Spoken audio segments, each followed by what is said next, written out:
Bonsoir les jeunes, je suis content de vous retrouver ce soir pour, non pas une rencontre d'aumônerie, mais en ce temps de confinement, pour partager une petite vidéo avec vous sur deux thèmes que j'aimerais aborder avec vous pour que nous puissions y réfléchir.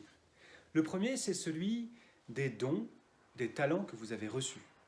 Et le deuxième thème qui va avec, c'est celui du service. De qu'est-ce que vous faites de ces dons et de ces talents que vous avez reçus.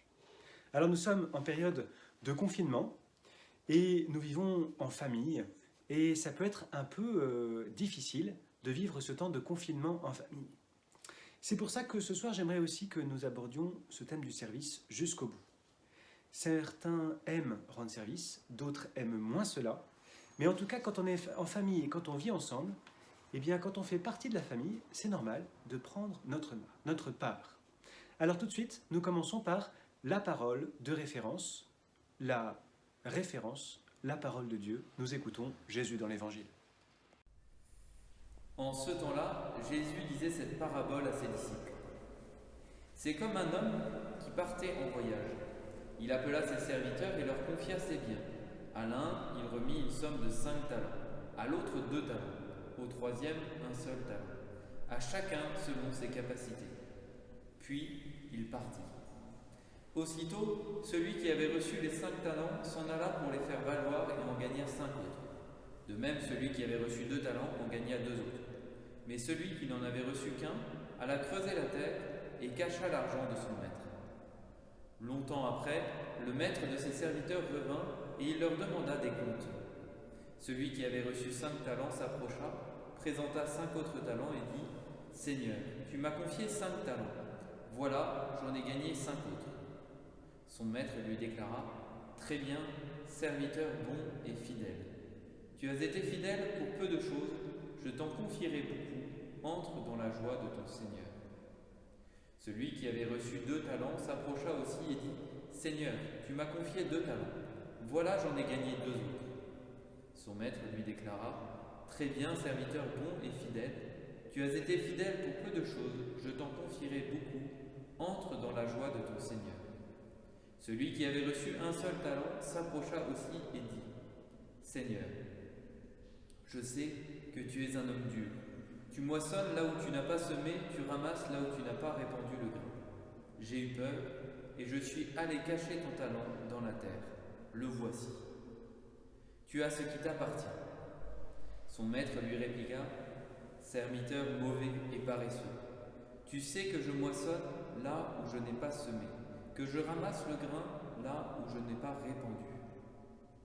Alors il fallait placer mon argent à la banque, et à mon retour je l'aurais retrouvé avec les intérêts. Enlevez-lui donc son talent, et donnez-le à celui qui en a 10. À celui qui a, on donnera encore, et il sera dans l'abondance. Mais celui qui n'a rien se verra enlever même ce qu'il a. Quant à ce serviteur bon à rien, jetez-le dans les ténèbres extérieures, là il y aura des pleurs et des grincements de dents. Alors les jeunes, vous avez entendu comme moi dans cette parabole que Jésus raconte, un maître qui confie ses biens à ses serviteurs. Et il les confie à chacun selon ses capacités. Et puis quand il revient longtemps après, il demande à chacun des comptes sur ce qu'il a donné. Les jeunes, cela vous concerne. Ces dons, ces talents, eh bien, vous aussi, vous en avez reçu. Vous en avez reçu par la nature, vous en avez reçu par le Seigneur.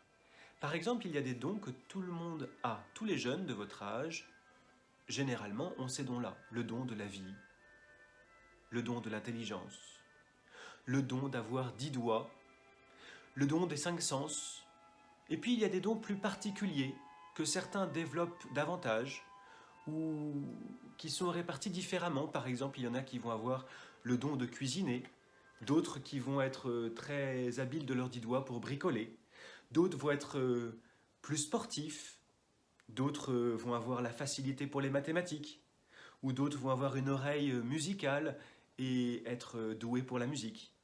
D'autres vont être de joyeux troubadours pour mettre de l'ambiance dans un groupe.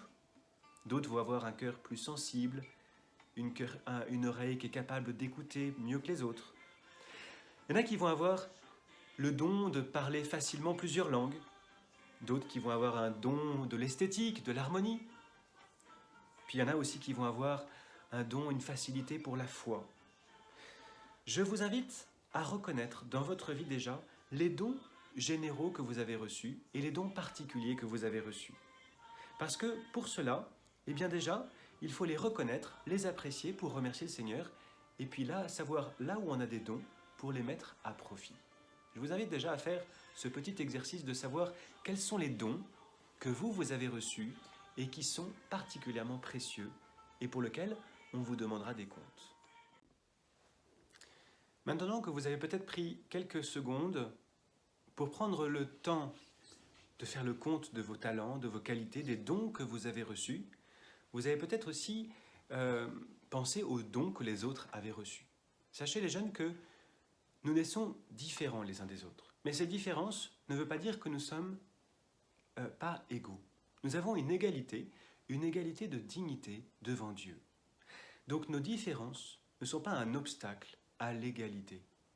Maintenant, une fois que vous avez pris conscience de ces dons que Dieu vous a donnés, eh bien, il vous demande aussi, à chacun selon ses capacités, eh bien, que cela porte du fruit. Vous voyez, à la fin de cette parabole, le maître revient et il demande des comptes à ceux à qui il a donné des dons. Et vous savez bien au fond de votre cœur que c'est heureux de faire fructifier les dons que l'on a. C'est valorisant à vos propres yeux de voir que vous êtes capable de donner selon les capacités que vous avez reçues. Et que ce don-là, eh bien, fasse la joie des autres. Alors maintenant, les jeunes, la vraie question, c'est de savoir comment faire pour faire grandir les dons et les talents que vous avez reçus. Pour que quand viendra le maître, vous puissiez lui rendre des comptes et avoir une belle ardoise. Eh bien, la première manière de faire grandir ces dons que vous avez reçus, pas seulement les dons particuliers, mais aussi vos dons généraux, eh bien, c'est de s'en servir. Plus on les utilise, plus ils grandissent. Par exemple, il y a un lieu où on peut s'en servir, c'est dans le service. Je vous le disais au début de cette vidéo, quand on appartient à une famille, quand on fait partie d'une famille, eh bien c'est normal de participer à la vie de famille, de rendre notre part de service. Alors je vous le dis tout de suite, il y a des difficultés quand on veut rendre service. Il y a des obstacles qui se mettent sur notre route. Le premier obstacle, ça serait de ne pas voir les services à rendre. On est tellement préoccupé de soi qu'on ne voit pas ce qui se passe autour, on ne voit pas qu'on pourrait rendre service. Un autre obstacle, c'est que vous voyez le service à rendre, mais à ce moment-là, vous n'en avez pas du tout envie. Par exemple, vous êtes sur votre portable, en train d'envoyer un texto à quelqu'un, et vous entendez la voix de maman qui vous demande un service, et vous n'avez pas du tout envie de le rendre. Ces obstacles-là, il faut réussir à les lever. Ensuite, une fois que vous avez décidé de rendre service, il y a encore des difficultés. Il y a des services qui sont faciles et que vous aimez rendre. Par exemple, il y en a qui vont aimer cuisiner, faire un bon gâteau pour toute la famille, ils vont aimer ça. Il y en a d'autres qui vont prendre leur instrument et jouer pour toute la famille.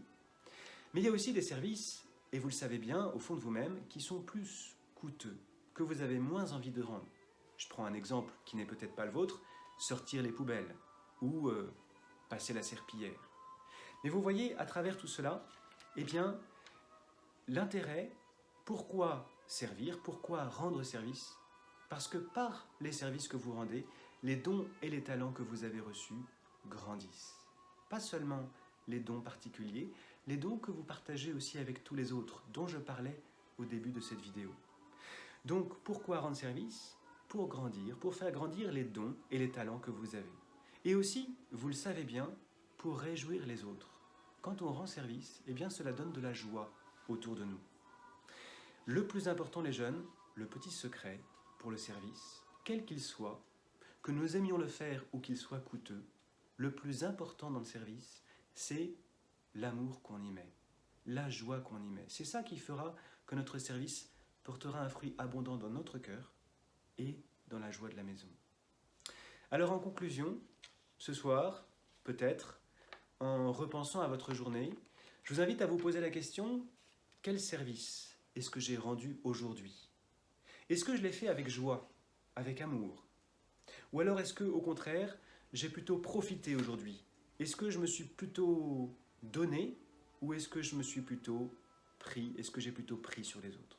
Voilà les jeunes, je vous invite dans les 3 semaines et demie de confinement qui restent à vivre abondamment du service pour grandir et pour faire la joie de ceux qui sont autour de vous dans votre maison.